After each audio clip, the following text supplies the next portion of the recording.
Hello guys, as a absent for here, and today we're gonna learn how to deactivate Messenger without deactivating your Facebook account. So let's start.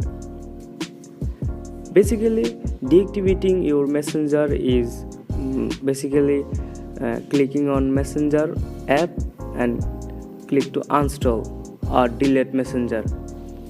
After that, you won't able to use Messenger app, and basically this is also deactivating your Messenger. After download the Messenger app and relogging, and this will happen that you are relogging your account and using that. So this is the way that you can deactivate your Messenger without deactivating your Facebook account. This is so simple. Thank you.